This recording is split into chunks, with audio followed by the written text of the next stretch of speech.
Wenn Menschen mit Herausforderungen oder Problemen auf uns zukommen, dann reagieren wir oft sehr impulsiv damit, dass wir fertige Lösungen präsentieren und diesen Menschen Ratschläge erteilen. Ratschläge sind aber leider oft auch Schläge und es stellt sich die Frage, ob dieses Vorgehen überhaupt nachhaltig ist. Ich möchte Ihnen heute ein Buch vorstellen, in dem der Autor stattdessen vorschlägt, weniger zu reden und mehr zuzuhören. Es handelt sich um das Buch The Coaching Habit. Reden Sie weniger und fragen Sie mehr, wie Sie mit Fragen führen und dabei das Potenzial Ihrer Mitarbeiter entfesseln, von Michael Bungay-Stanier. Das Buch ist sowohl in der englischen Originalversion als auch in einer deutschen Übersetzung bei Amazon verfügbar und für die Freunde von Hörbüchern gibt es eine Version bei Audible. Das Buch ist gegliedert in 7 Kapitel.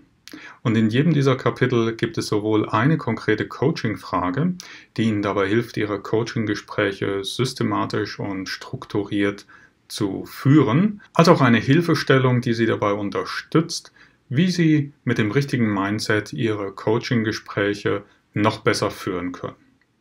Starten wir gleich mit dem ersten Kapitel. Die Hilfestellung im ersten Kapitel lautet: Stellen Sie immer nur eine Frage auf einmal. Zu leicht kann es passieren, dass, nachdem wir unserem Gesprächspartner eine Frage gestellt haben, dieser Gesprächspartner erst einmal über die Antwort nachdenken muss und dadurch entsteht zwangsläufig eine kurze Pause, eine Stille. Und die Versuchung ist immer da, diese Stille, die manchmal schwer auszuhalten ist, zu überbrücken. Zum Beispiel mit einer weiteren Fragestellung, mit einer vertiefenden Fragestellung. Versuchen Sie, diesem Drang zu widerstehen und stattdessen Stille auszuhalten nach einer Fragestellung und die Antwort des Gesprächspartners abzuwarten. Erst dadurch werden tiefergehende Gespräche überhaupt möglich. Die konkrete Frage im ersten Kapitel lautet: What's on your mind im Englischen. Ich übersetze das im Deutschen gerne mit: Was bewegt Sie gerade? Diese Frage ist zwar eine sehr offene Frage, aber sie dient gleichzeitig zur Fokussierung. Sie überspringt den Part des Smalltalks, der ansonsten in einem Gespräch oft am Anfang Überhand nimmt, und kommt direkt zum Kern der eigentlichen Gesprächsführung, nämlich zur konkreten Herausforderung Ihres Gesprächspartners. Kapitel Nummer 2. Die Hilfestellung hier lautet: Überspringen Sie die Einleitung und stellen Sie direkt Ihre Frage. Damit ist gemeint, dass häufig Fragen, bevor sie wirklich gestellt werden, nochmal in einen Rahmen eingebettet werden. Beispielsweise: Ich möchte Ihnen jetzt folgende Frage stellen, um damit dies und das zu erfahren. Oder aber: Ich möchte dir jetzt eine Frage stellen, weil ich glaube, mit der Antwort können wir eine Lösung in der und der Form erarbeiten. Diese zusätzlichen Füllinformationen erschweren Ihrem Gegenüber, sich auf die Frage wirklich einzulassen. Deswegen: Wenn Sie eine Frage haben, dann stellen Sie nur diese Frage, nur diesen einen Satz und warten Sie auf die Antwort. Konkrete Frage des zweiten Kapitels: The or question. Or steht im Englischen für and what else. Die deutsche Übersetzung: und was noch? Diese Fragestellung hilft dabei, mehr in die Tiefe zu gehen, zu hinterfragen, ob die Problemstellung, die sich vielleicht in der ersten Frage schon herauskristallisiert hat, die eigentliche Problematik wiedergibt oder ob es nicht hinter diesem Problem noch ein weiteres Problem gibt. Kapitel Nummer 3. Hilfestellung hier: Vermeiden Sie rhetorische Fragen.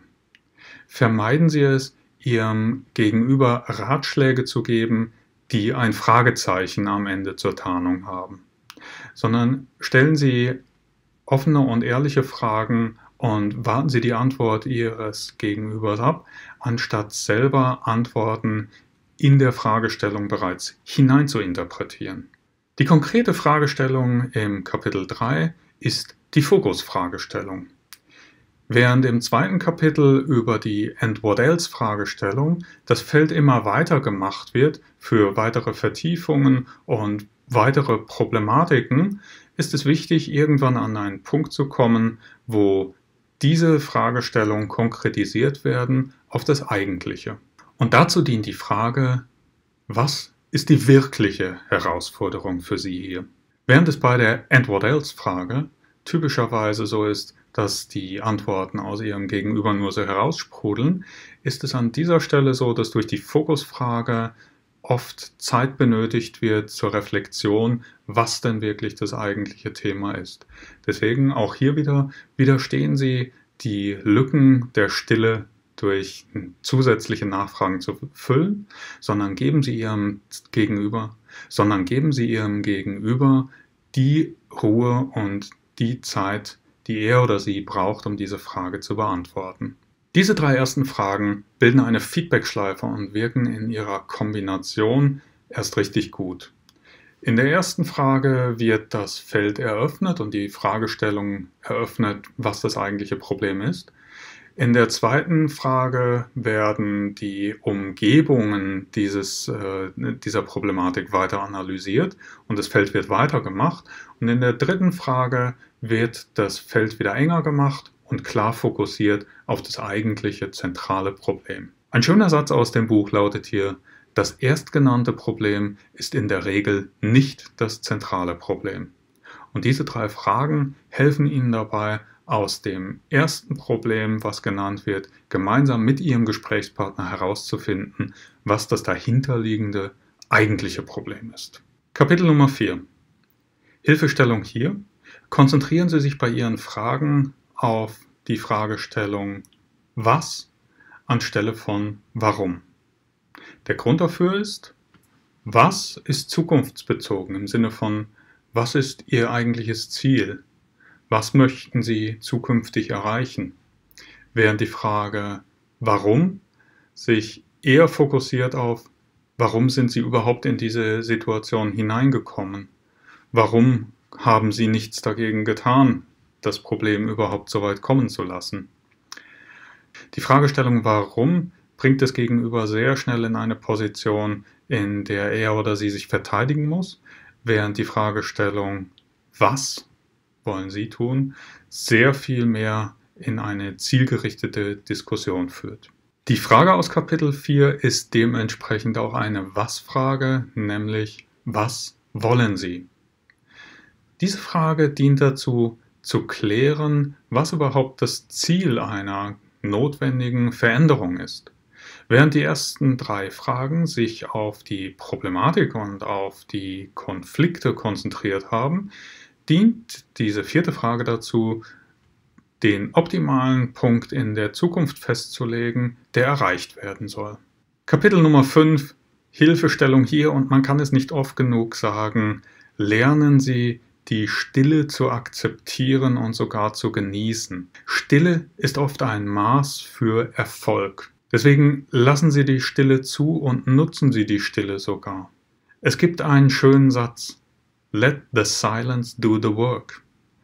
Stellen Sie eine Frage und dann warten Sie ab. Die konkrete Fragestellung aus Kapitel 5 lautet: Wie kann ich helfen? Oder was wollen Sie von mir?